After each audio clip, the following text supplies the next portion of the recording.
Hi and welcome to our podcast Kinderanästhesie-talk with Armin and Gordon. Kinderanästhesie-talk means pediatric anesthesia talk. You wouldn't believe that.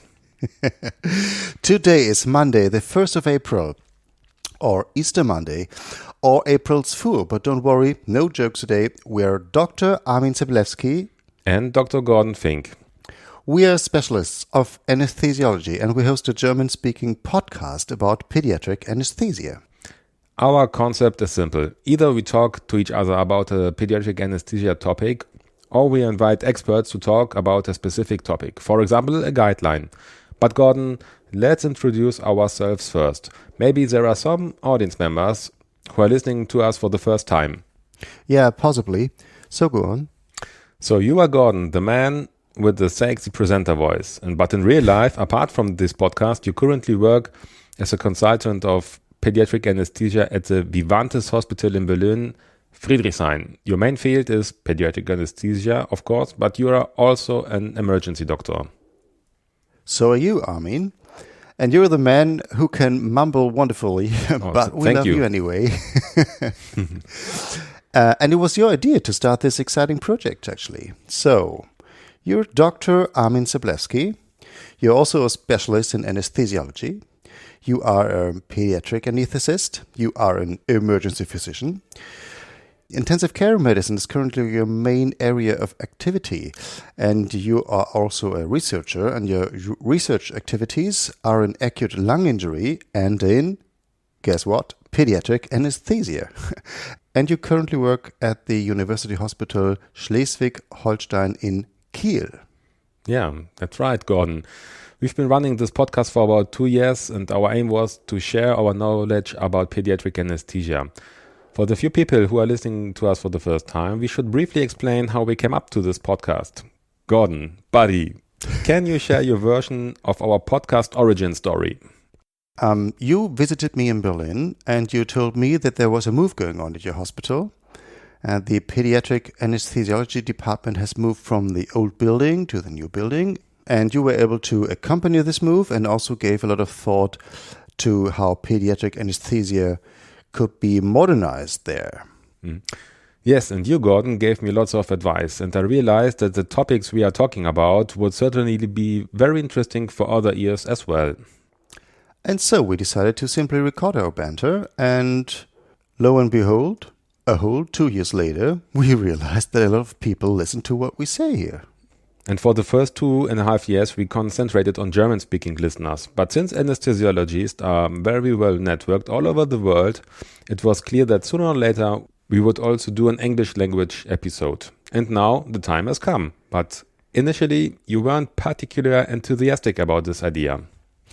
Well, yeah, that's right. Because I thought for such a high-quality project we are producing here, the language skills really need to be almost perfect, and I'm really not an English native speaker, as you can hear. Yeah, me neither, as you can hear, but I'm ingenious. But I think that's one of your strengths, Armin. Oh, thank you.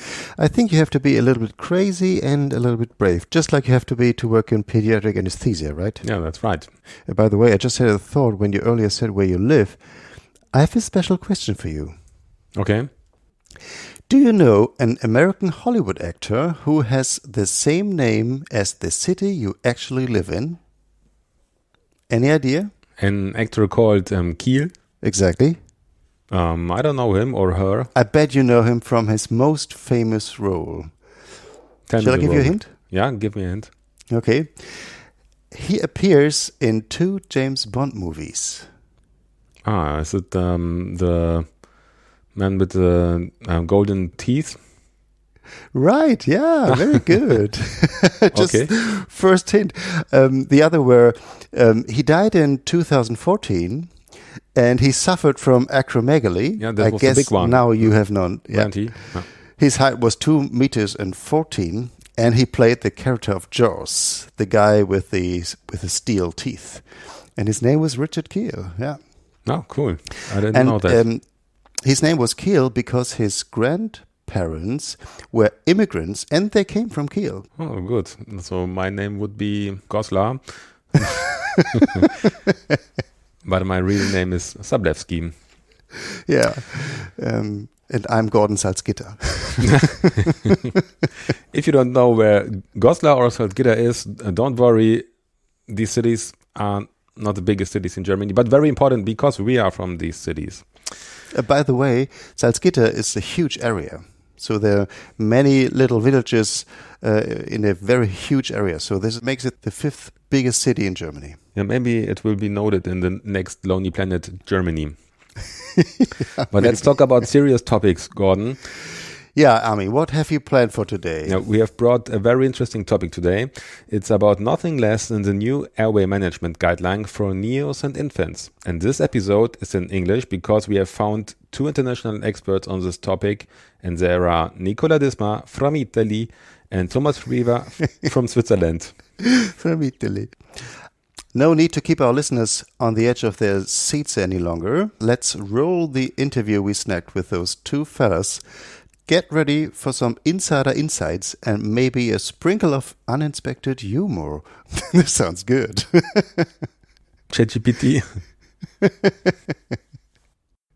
Okay, Ami, let's get serious again. You have an important announcement. Before we start, we have an important notice for our German-speaking audience. In about 2 weeks, we will release a classic pediatric anesthesia talk with Armin and Gordon in old-fashioned style where we will discuss this guideline. All right, here we go.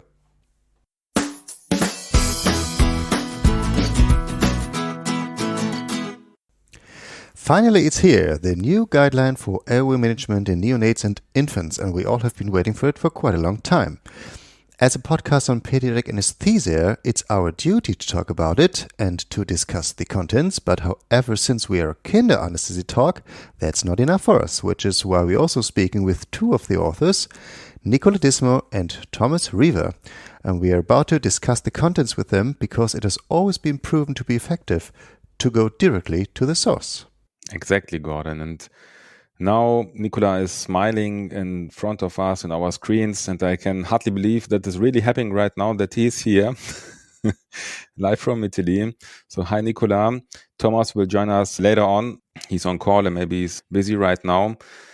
Your both names appear in the authorship of guidelines in major pediatric anesthesia studies in the recent years. So as the airway management guidelines we are here today to talk about, the apricot study, the nectarine study, and major works on apnoic oxygenation in emergency front of neck access, just to name a few of examples. You 2 guys, thank you so much for being here and taking the time to share your knowledge and experience with us and our audience. Can you, Nicola, give us a short briefing who you are and where you currently work? First of all, thank you very much for inviting me. My name is Nicola Disma. I'm Italian. I work in a children's hospital, which is called Istituto Giannina Gaslini, which is located in Genova, and is the 2nd largest children's hospital for Italy. We do cover all the specialties, and I'm a pediatric anesthesia consultant in this hospital. I'm also associate professor at the university, and I'm part of the European Society of Anesthesia since a long time because I've been the chair of the pediatric anesthesia subcommittee, and I'm currently one of the members of the research committee of the European Society of Anesthesia and Intensive Care. And this is more or less who I am. And now Thomas Riva joined us. Can you hear me good or? Yes. Yeah. Okay, wonderful. I can hear you good. So, dear Thomas, you joined our interview. Can you give us a little bit more background information about you, short briefing who you are and where you currently work? Well, so first of all, thank you very much for the invitation. My name is Thomas Riva. I'm working in Bern. I'm professor of anesthesia at the university in Bern, and I work as a head of non-operating room anesthesia at the Inselspital in Bern and as a consultant of pediatric anesthesia. And my research field is airway management. Congratulations for getting professor. That's very fresh news, as far as I know. Yes, 1 month. Yeah, congratulations. Thank you very much. Airway management is a topic that interests so many clinicians providing medical care on children, and recent trials indicate a high incidence of critical events during airway management, especially in neonates. And possibly that's why workshops are regularly fully booked and symposia on airway management in children are always well attended. So here's my question to you, Nicola. Why did it take until 2024 for the first set of guidelines on this topic to be released? That's a really good question for beginning. Actually, if you remember well, these are not the first guidelines on pediatric airway management, because the Difficult Airway Society produced already a previous guidelines long time ago, which actually remain the most used and most cited guidelines until we published the new guidelines. In 2020, the American Society of Anesthesia wanted to publish the new guidelines on airway management in adults. And actually, we, when I say we, I mean myself and John Fiaggio and some other co-authors from the very same guidelines, were asked to be part of the team and to collaborate in developing the small section on the pediatric airways. So actually, we were involved in the American Society of Anesthesia guidelines. And then once the guidelines were out in 2020, we thought that it was much more important to have our own guidelines rather than being a small section in an adult guidelines. So I think it was a good and wise decision. We were a little bit crazy to jump into this new adventure, but at the end of the day, we were successful and we were able to publish the new guidelines, which I think they are a good product at the end of the day.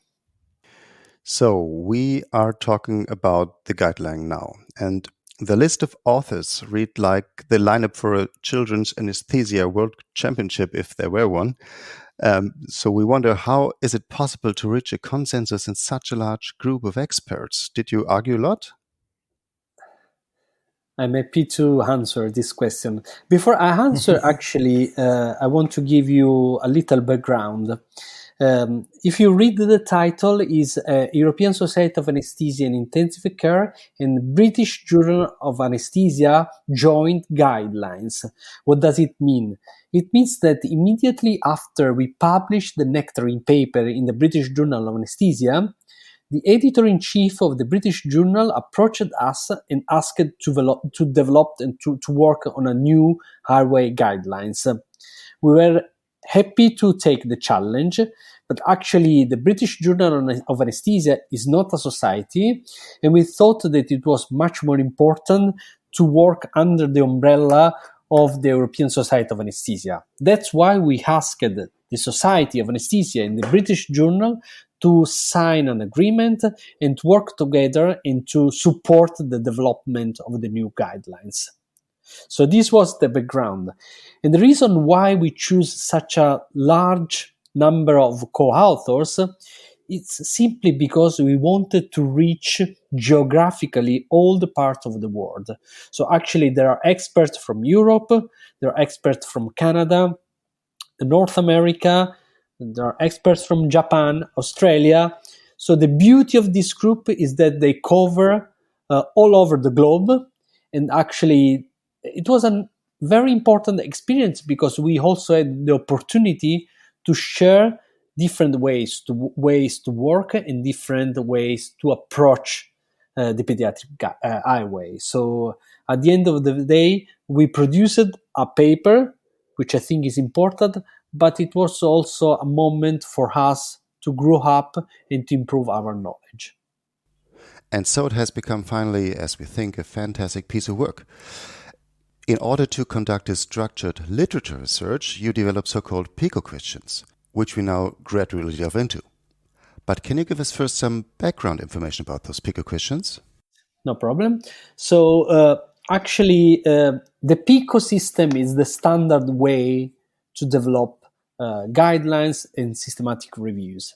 So we used a standard operating procedure, which is standardized by the European Society of Anesthesia, which I think is more or less the same system which has been used for many other guidelines.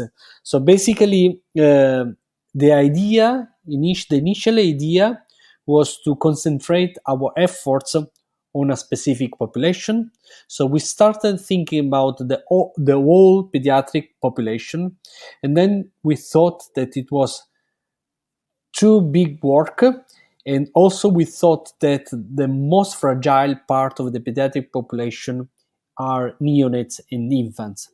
And finally, we also noticed that most of the novel literature on the airway were concentrated on neonates. Let me think about the nectarine study, the difficult airway from the nectarine, and then the results from the PEDI registry and the VISI trials. All these big trials were concentrated on neonates and infants. That's why we wanted to develop guidelines on this very small and fragile population. And then once we decided the population, we developed the PICOS. And of course, there was a lot of discussion among the group because we wanted to cover all the different parts of airway management, from the preoperative part to the intraoperative, the standard intubation, the difficult intubation, and then something which is unique for these guidelines are the extubation part and the impact of human factors. These are all the different PICOS which has been voted, agreed by the group, and then developed through the literature search and all the next steps of the standard guidelines. This is more or less the story which is behind developing the PICOS. Yeah, thank you for the overview.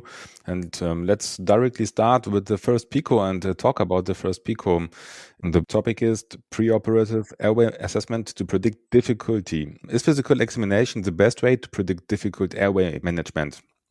Actually, there is no evidence that support that physical examination can predict difficult airway management, but if you go at the bed of the patient, if you make a clinical examination, if you look at the medical history, first of all, you think about airway management. You start thinking about airway management. You think what could be our plan as the child, any physiological or anatomical feature that can maybe lead to a difficult intubation. What we can say nowadays is maybe, but if the airway management would be really difficult, you see after the induction of the patient and when you perform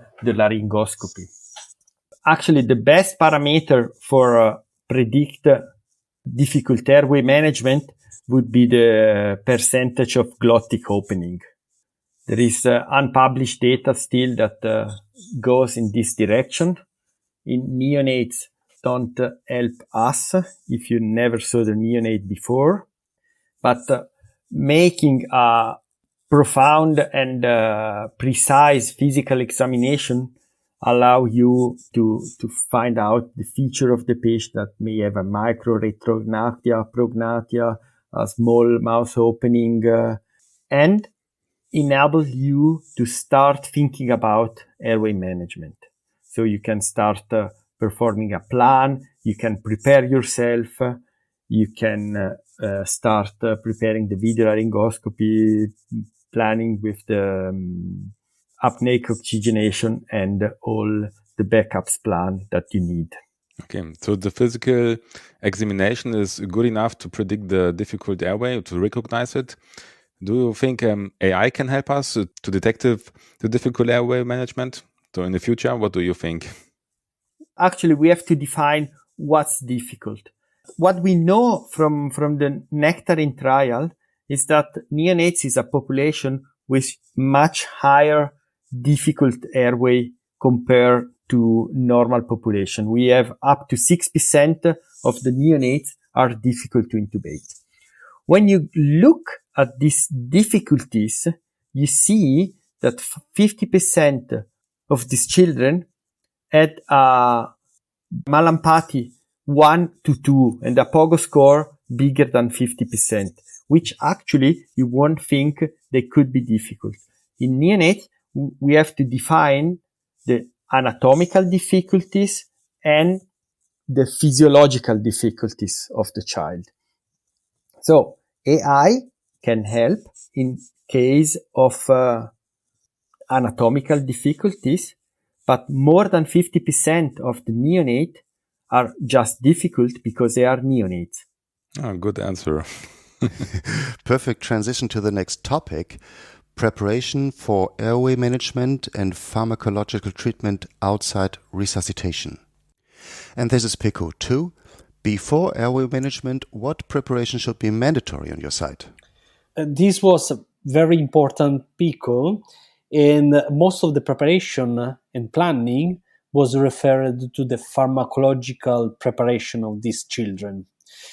You will see in the guidelines that we wanted to remark that the use of sedation or general anesthesia is mandatory on the daily clinical practice. Tracheal intubation is not something that belongs only to anesthetists, but we are sharing this competence between anesthetists, intensivists, neonatologists, emergency physicians.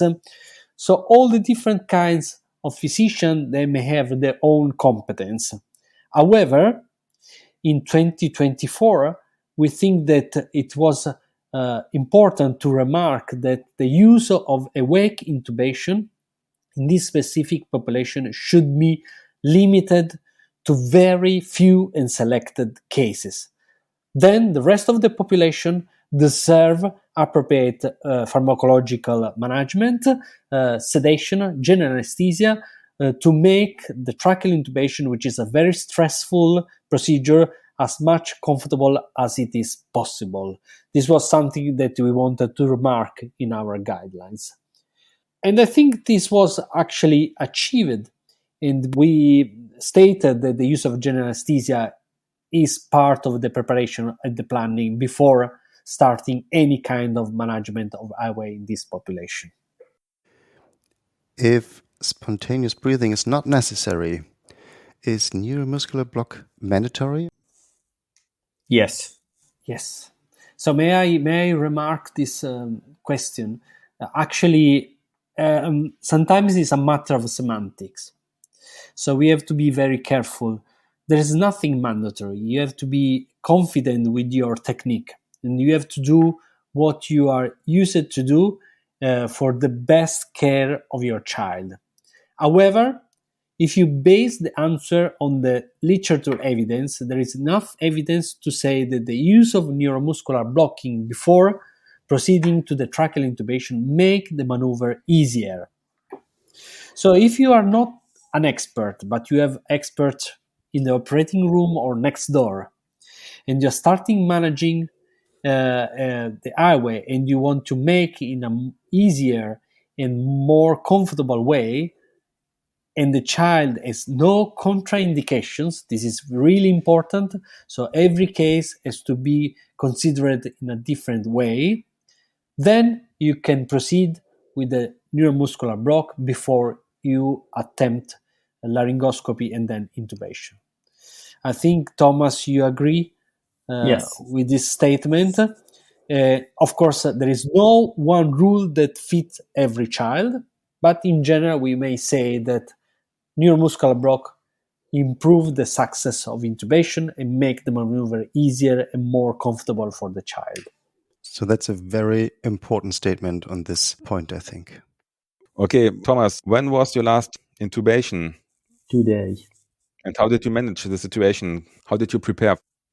We prepare our anesthesia car with all the medication. Today was a quite difficult child with subglottic stenosis.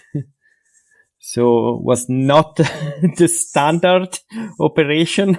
We intubate the child, and then I performed supraglottic jet ventilation for laser of a laryngeal cleft. We started with Disoprivan, propofol, even though for children so small is not allowed, but as he had to stay apneic or with jet ventilation, we hadn't any other option. So I started with propofol, apneic oxygenation, video laryngoscopy, cuff tube, and after the intubation, we extubate the child. We started with supraglottic jet ventilation during laser, and I finished with LMA. Okay, that was something very special case, yeah. Special for today. I mean, you didn't see that coming with that question. No. Okay. But you mentioned the video laryngoscopy, and that leads us to the PICO 3, tracheal intubation. So now coming up one of the highlights of this guideline, during tracheal intubation in neonates and infants, is video laryngoscopy or direct laryngoscopy your first choice in use? There is nowadays enough evidence that shows that video laryngoscopy with standard blade should be the first choice technique for tracheal intubation in neonate and infant. We have the VISI trial, we have the Optimize trial that we performed and we published last year that show with enough evidence now that video laryngoscopy enables better first pass success rate. One thing, if I may say, before direct or video laryngoscopy, you must be proficient in back mass ventilation. It's something that we did address in the guidelines, but it's something that as a non-pediatric anesthesiologist intubating children, the most important skill that you have to acquire is back mass ventilation. Is what actually enables us to oxygenate the child before we perform the intubation. Performing the intubation, as I said, nowadays it's quite clear there is enough evidence, and is one of the place where actually video laryngoscopy has enough evidence is that neonate and infant should be intubated with a video laryngoscope with standard blade. What is your favorite standard blade, Macintosh or Miller? Actually, Miller one. And for you, Nicola? Miller for neonates. I have also the Mac 0. I also have the Mac 0. But somehow I prefer the Miller one. Me too. Do you have any weights until you use the Miller and from when you use the Mac? I actually tend to say if the child has teeth, I use the Mac blade. Oh, okay. It's a good rule. But don't ask me the evidence of that. It works for you, obviously. Yeah. The problem is that with the video laryngoscope, we actually have the Mac 0 and the Mac 2. I don't have the Mac 1. Because the Mac 1, I think, doesn't exist for this. For some reason, they did 1, 0, and 2. Yes. My former, this is of the protocol, my former chief in Bremen, he had a saying, he said, a short blade is often too short, but a long blade is never too long. Yeah, that's right. So we would prefer the longer blade. That's why I prefer the Miller one, because the Mac 0 is sometimes really short. And with the Mac Miller one, you can come back a little bit and you can intubate. Yeah. Nicola, what is the definition of a difficult intubation in neonates and infants? Is it the same as in adults? That's a really good question. I think one day we should standardize the definition, which is not, unfortunately, today.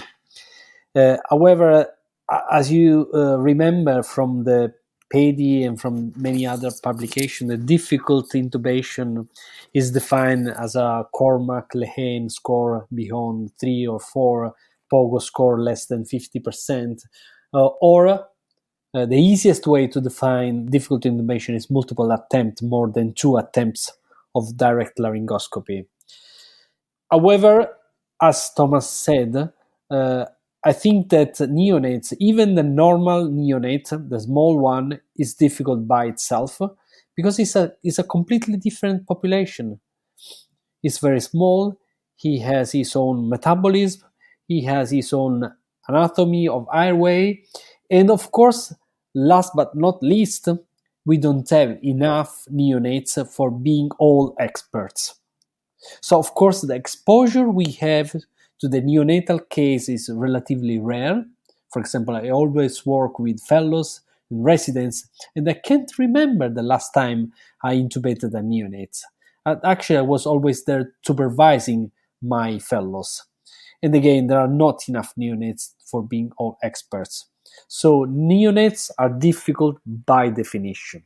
And then on top of this, we have the super difficult neonates, which are those with syndrome, with craniofacial syndrome, with anatomical abnormalities, and all the other problems related to the airway and the lungs. These are all difficult patients. I bet we're all familiar with this old discussion what kind of tube to use, cuffed or uncuffed. So, Thomas, what's your criteria to choose either one or the other? Also, above 3 kilos, we use cuffed tube always. Under 2 kilos, 2 kilo and a half, we use uncuffed tube.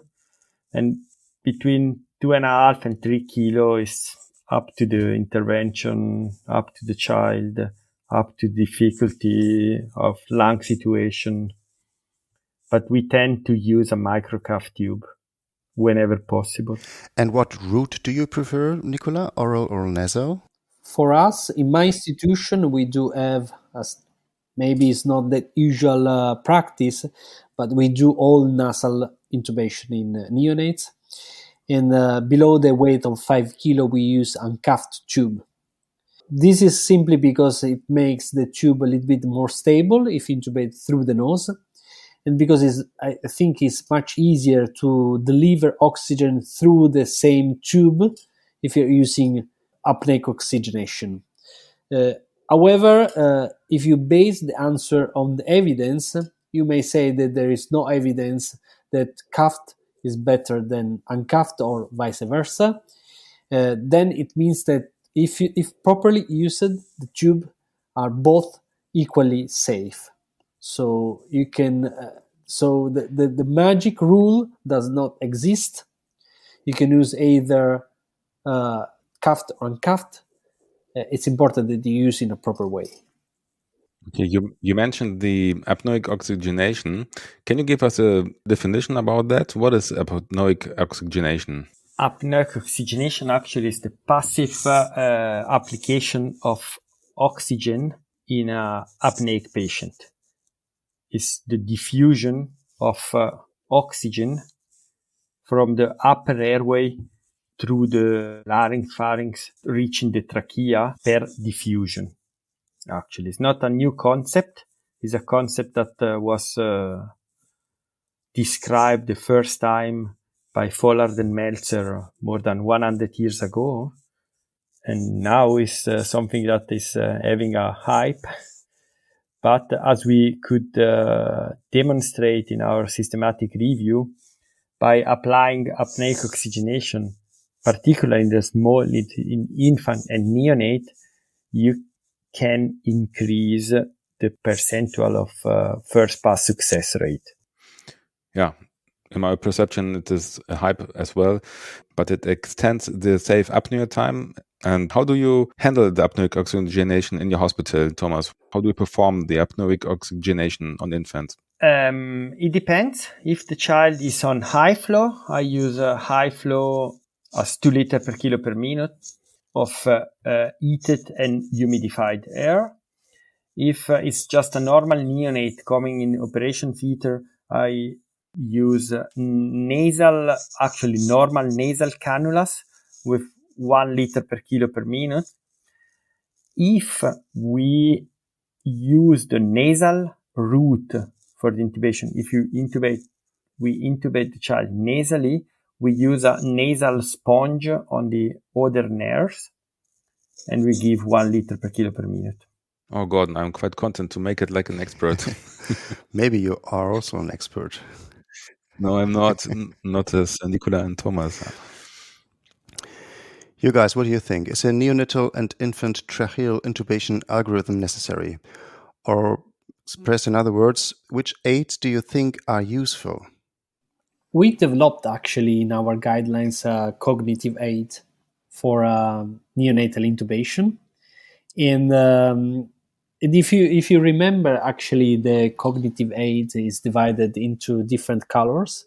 It's green, yellow, and red.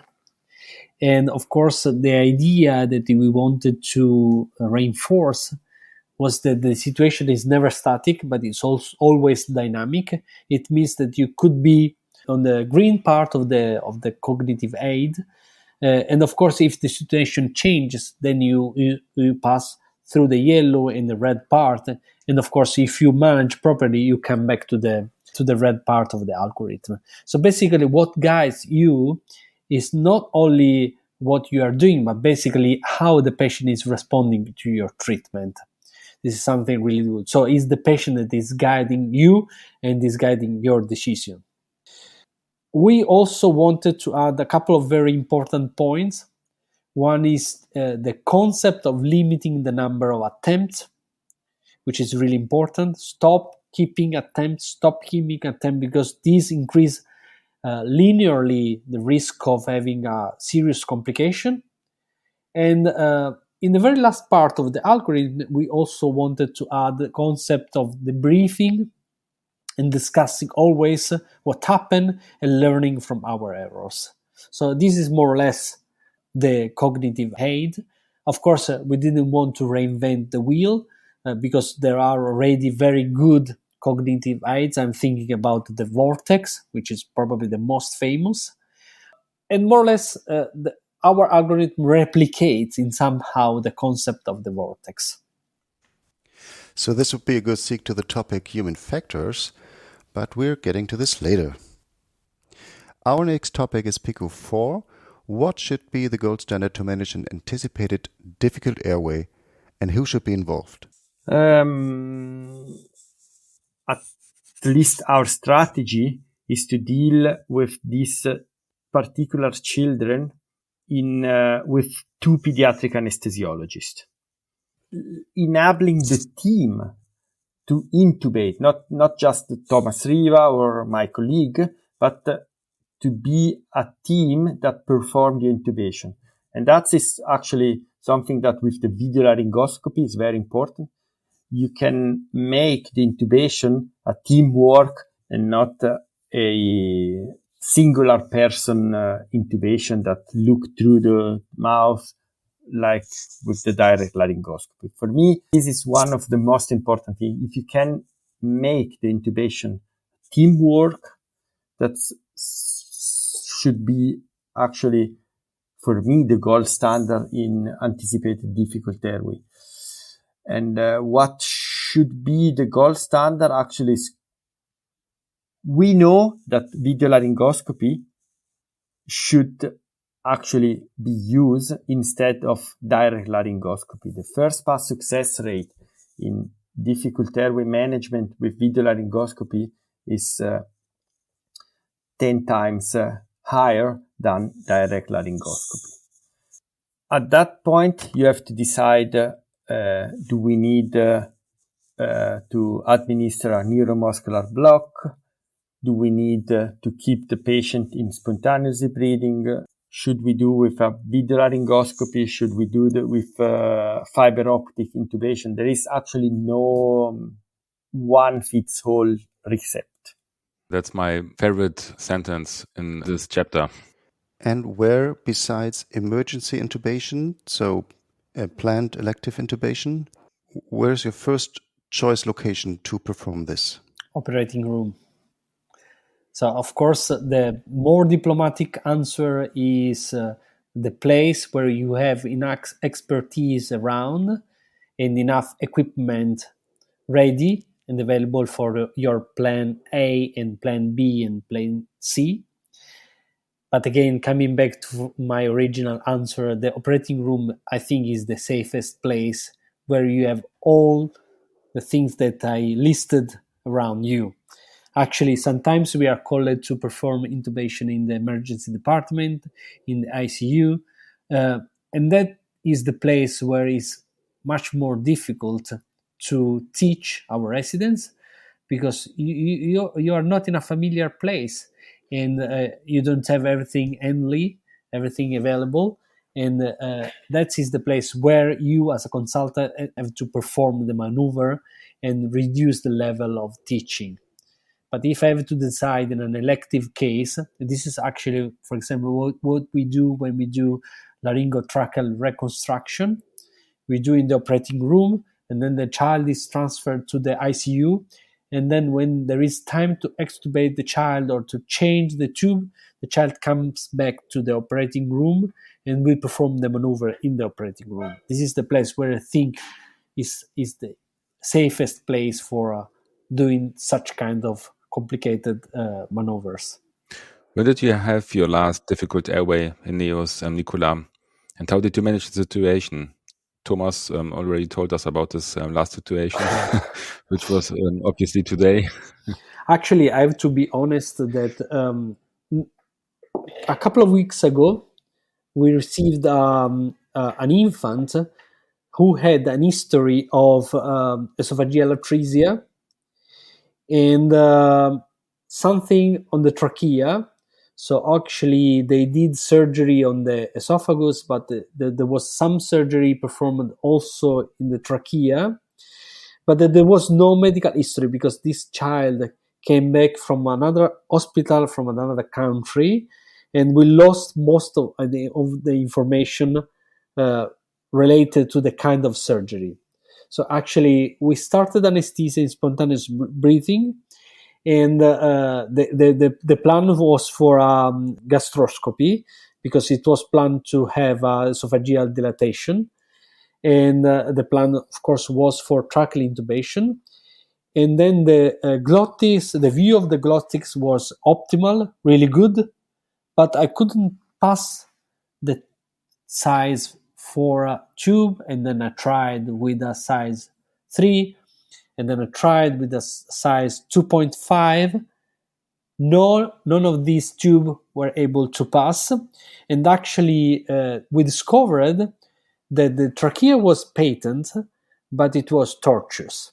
So there was some tracheal reconstruction, and the only way to perform the intubation was using a combined technique with the videolaryngoscopy and rigid bronchoscopy. Actually, it was a surprise. The good part of the story is that the airways was always patent, and the child was always in a good physiological condition. We were able to ventilate and oxygenate the child properly. So we were in the position of awakening the child and bringing back to the ward and decide for a better plan. But actually, the physical condition of the child was always excellent, and we were in a comfortable position of deciding what to do next. That's why we decided for the rigid bronchoscopy. It was a semi-nightmare because actually the end of the story was okay, and the intubation was successful, and then the child went well. Yeah. Once again, I want to cite my favorite sentence of the guidelines. There is no one solution fits all for difficult airway management for neonates and infants, and that's what you experience also with your child. So, if you don't have a difficult intubation and you think you succeeded the intubation, how do you confirm the correct positioning of the tube? What's your technique? End-tidal CO2. Clear answer, Nicola? I agree that end-tidal CO2, because physical examination is not enough, especially if you have a complex child. Of course, it's part of the puzzle, but you need end-tidal CO2 to confirm. And actually, in very, very complex cases, we do a second look with the videolaryngoscopy in order to have a team confirmation that the tube is in the correct position. Of course, there are new techniques which are coming, like ultrasound, X-ray. Probably the ultrasound is an interesting technique which could apply more routinely in very complex cases. Do you use ultrasound, and what do you want to see? Do you want to see the tube, or do you want to see the lungs inflating, or what do you want to see with ultrasound? I think you can do both, because if the child is small, you can see the tube in the trachea, performing an ultrasound above the trachea, but actually you can see if both lungs are equally expanding, are equally ventilating.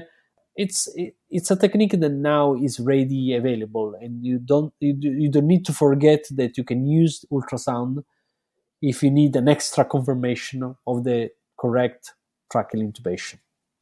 How about old school auscultation? I guess you auscultate your child in both lungs, do you?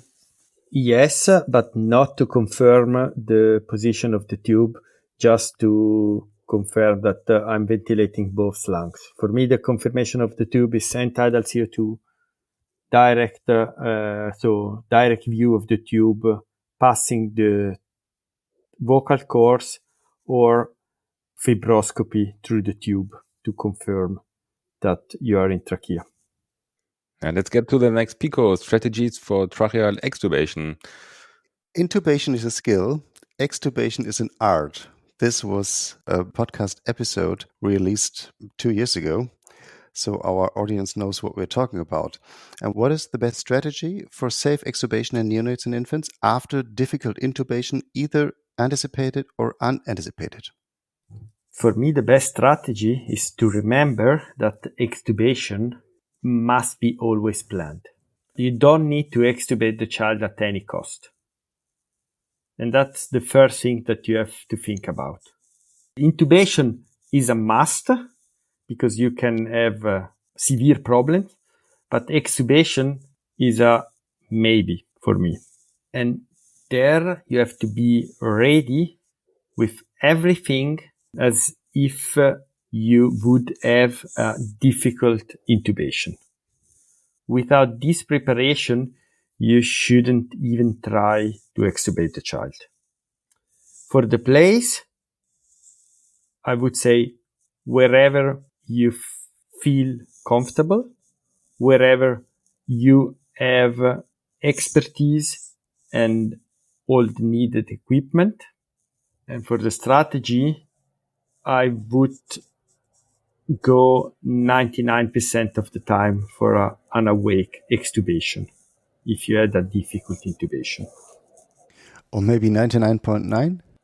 Yeah. So same criteria you use for the extubation of a difficult airway as you use for the anticipated difficult intubation. Yeah, and to make it clear, let's imagine a setting. You had an infant with a difficult airway, and the intubation was performed at 2 p.m. You had a long surgery, and it's now 8 p.m. in the evening, and the resident anesthetist is, of course, unavailable because he got COVID or something like that, and he cannot be replaced. So the child is transferred to the intensive care unit. Where would you extubate this child? In the operating room or at the ICU? Or would you wait until tomorrow for a daytime extubation? What kind of surgery? Pooh. I haven't thought about it. Let's say removement of abdominal tumor. Okay, so coming back to what Thomas said, there is no need to rush any extubation. So again, if there are enough expertise around, so the child had a tumor, tumor removal, and on top of this, a difficult intubation. Do you have enough expertise around you at 8 p.m. to extubate this child after long surgery? If yes, then you can proceed, of course. You can proceed in an awake child. Be sure that you waived your child from any sedatives or anesthetic. There are no residual of neuromuscular block, all the standard rules. And then if you have enough expertise and you have the same equipment that you have used for intubation ready, available, then you can proceed extubation. This is in general the rule. I remember that a few years ago I wrote a nice editorial, which actually was one of my best editorial, The Ends of the Movie Matters. So don't forget that 50% of the airway accident occurs at the time of landing, not taking off. So landing is a risky time, and you have to plan well in advance what to do before removing the tube from a trachea. Okay, because intubation is a skill and extubation is an art. So we all agree that the extubation of a child with a difficult airway should be awake. But what is your standard with an uncomplicated airway? What's your standard extubation? Is it under deep anesthesia or when the child is awake? Deep for me. Awake. Good. Armin, what's your standard? Lemon face. Awake. Super awake. Yeah. And Awake. what about you, Okay. Gordon? I prefer deep, but I also extubate a deep child and change the airway to an LMA. And then I'm waiting for spontaneous breathing with the child at the LMA. Okay, interesting. And then sometimes children extubate themselves. But this is not by accident, but for me by purpose. Because when they're awake, they can pull out the LMA by themselves. Yeah, I do contrary. With LMA, I always extubate deep. That's interesting. For anesthetists, Yeah. for opinions. Okay, but when you say that removing the airway device in deep anesthesia minimizes the airway complications, then maybe you can tell us on which factors this decision depends, deep versus awake. So it is basically the experience. This is something that guides you in what to do and when to extubate the child. And it depends also on the kind of surgery, on the medical history of the child. But basically, you should know that if you remove a supraglottic airway or a tracheal tube under deep anesthesia, you reduce the risk of coughing and laryngospasm. Of course, you increase a little bit the risk of airway obstruction, but all the dynamic complications like bronchospasm, laryngospasm are minimized if the child is deep. So I always prefer removing any device in a deep child, especially if this child had an airway surgery. This is even more important because, for example, for tonsillectomy, the larynx is very irritated by the surgery, and you need to remove the tube when the child is still deep. Otherwise, you risk having a serious laryngospasm. Mm-hmm. Okay, let's address the last chapter. It's human factors. And we are happy to hear that the human factors found their place in these guidelines. Why have you decided to include this topic into the guidelines? Neonates are still intubated by human. It's not. There is some rumors that robotic intubation may be possible, but nowadays it's still humans that intubate neonates, and factors like anchoring, like fixation, like bed preparation have a big importance or like a big impact on the result of the intubation. And in the group, we thought that that's something that should be addressed in a guidelines. Mm. Whose initiative was it to take the human factors into the guidelines in the group? I think we all agreed on this. It actually was a group discussion.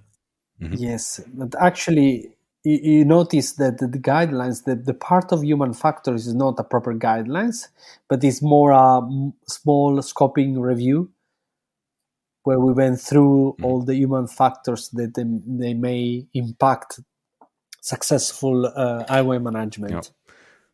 Thomas, can you tell us something about your last fixation error, if you had one? Maybe yesterday. I was doing a shamrock block, a plexus lumbalis block.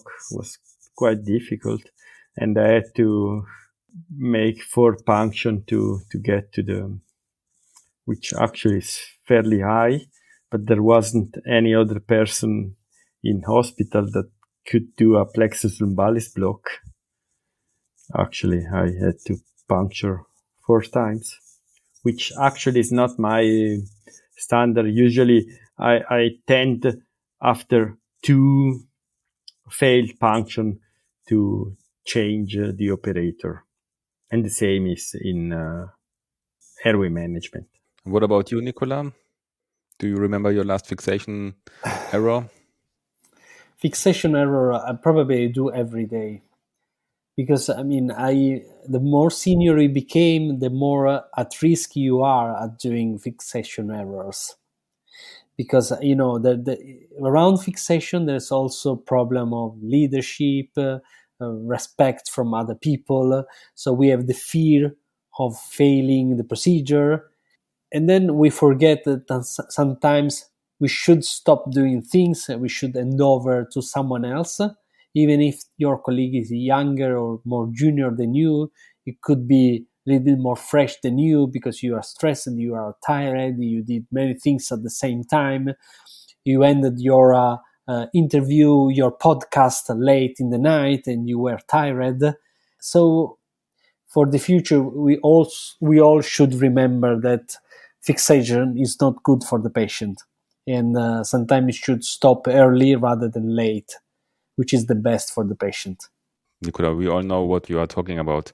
And Thomas, you told us something very interesting. Neos are still intubated by humans. Do you expect in the future a Da Vinci intubation? No, I mean, with this system, no. Okay. I mean, the physiology of neonates does not. I mean, there was Da Vinci intubation. Oh, really? Yes, in adults, Okay. but they are so long that I cannot imagine Da Vinci intubation.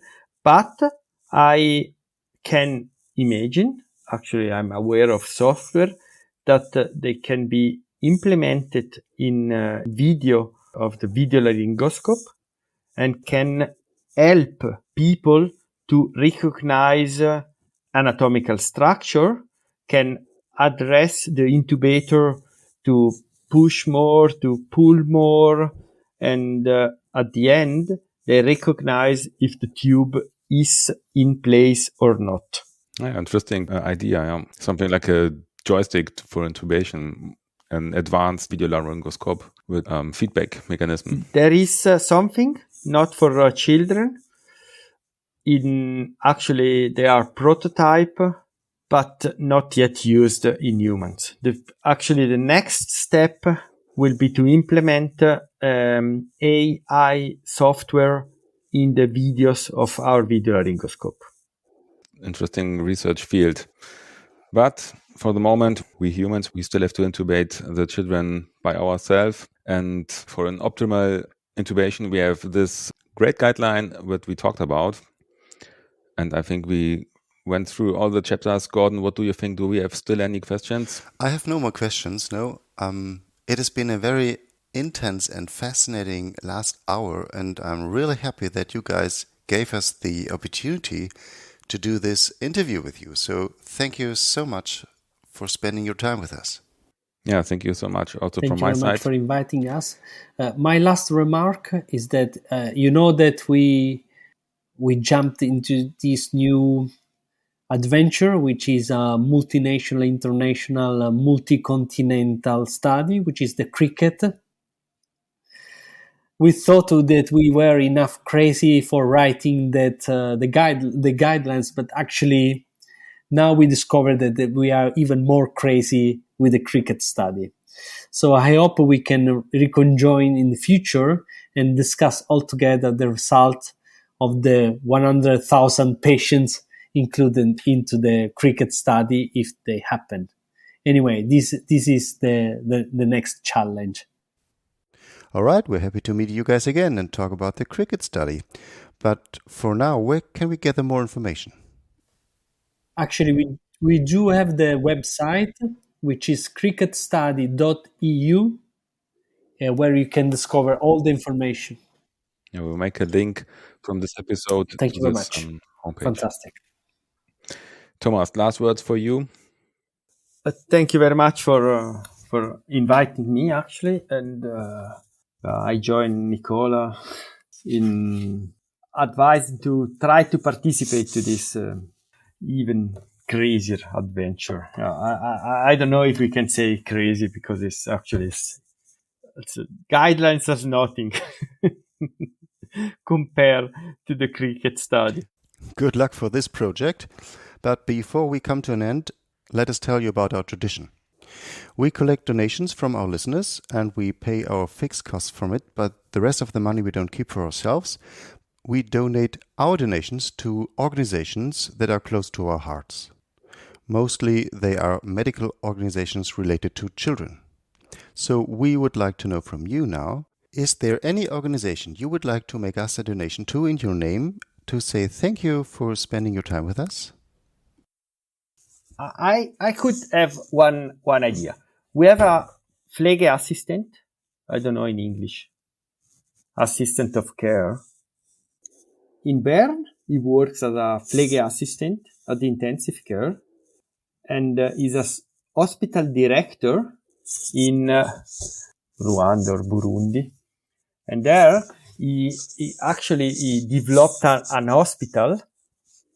As Inselspital, we donated some ambulance, we donated all the monitor, and maybe could be nice.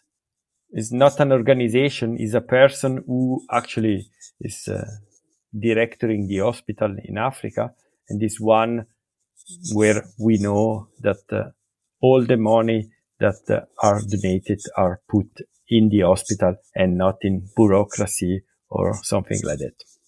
Sounds very good. Okay, so maybe you give us a contact. Sounds like he builds up something very big. And we can motivate him maybe with a little donation from our side. I will send you the contact of him and the website.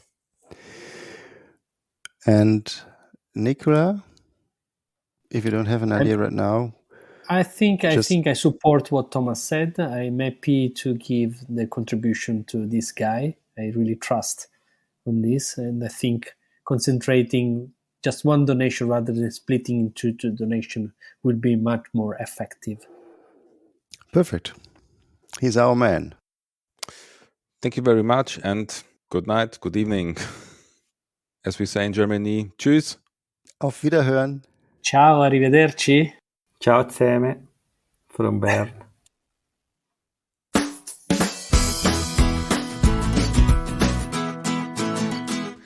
So that was the interview. We really hope you enjoyed it. Are you happy with it, Gordon? I thought it was great, but I'm so glad it's over now. Oh, me too, yeah. And all the tension fell away, yeah. But let's get over to our concept again. This podcast is 100% financially independent. There are no cooperation contracts and there's no advertising. Our work is donation-based, and we appreciate every listener who values our work and supports us with a contribution. If you want to support us, go to our website www.kinderanaesthesie-talk.de. As we already explained to Nicola and Thomas, we do not keep the money for ourselves. We pay our fixed costs from it, yeah, and the rest is passed on to charitable organizations that are close to our hearts and have a connection to children or pediatric medicine. That's right. You can do a donation via the QR code on our website. Even if you don't have a PayPal account, apart from a donation, we also appreciate your rating on Spotify or Apple Podcasts or wherever you listen to us. Yeah, and that's it at this point. We hope you enjoyed this episode. If you would like to get in touch with us, please send us a message either by email or via social media. You can find our addresses and accounts on our website, as I mentioned. By the way, Gordon, when we started this podcast, we have never thought that Kinderanesthesie-Talk would sound a bit awkward in English, don't you think? Well, I believe that the German language itself basically sounds very strange to the people. I mean, you can say, hallo, es ist total schön, dich wiederzusehen. Wir haben uns lange nicht gesehen, ich habe dich vermisst, du siehst fantastisch aus. And this sounds like as if we were saying, get out of my way, you cannot park here, clear the bike path, or I'll pull you out of your car and I'll give you a thrashing. And actually we're saying, hi, we haven't seen each other for such a long time. It's great to see you again. You look great. Have you lost weight? Yeah, it's a hard language, yeah. It's a very hard language, yeah. Yeah, but maybe we need a second name. Bruce Wayne and Peter Parker had another name too. Did they? Since we opened the door to the English-speaking community, maybe we should rethink our name or add a second one, like Peter Parker and Bruce Wayne.